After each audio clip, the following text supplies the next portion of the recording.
تقدري تعملي الشيبسي في البيت من غير نقطة زيت ولا مواد حافظة، مقرمش ولذيذ، ونقدر ناكل منه بقى كمية كبيرة من غير تأنيب ضمير. هنعمل لهم البرينجلز اللي بيحبوه بأي طعم احنا عايزينه. كل الحكاية جبت بطاطسيتين قطعتهم كده مكعبات وسلقتهم كويس جدا لحد ما تستوي. أول ما نكسرها بالشوكة كده تدوب على طول، خلاص نصفي المية منها كويس ونهرسها كويس جدا لحد ما تنعم معانا. بعديها بقى على مصفى ضيقة، وده هيخلي معانا البطاطس كريمية والقوام بتاعها مظبوط زي ما احنا عايزينه. ضفت عليها ملح وفلفل، وفي الوقت ده تقدروا تضيفوا اي طعم بتحبوه. ضفت كمان معلقتين من النشا عشان نزود القرمشة، وكمان ده هيمتص اي سوائل زيادة تكون موجودة في البطاطس. هحطها بقى كده في كيس حلواني عشان نبتدي نشكلها.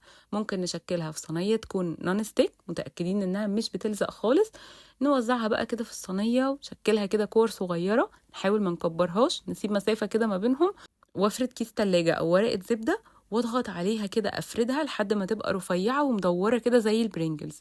تقدروا كمان تكوروها كده بايديكوا عادي، مش لازم كيس حلواني.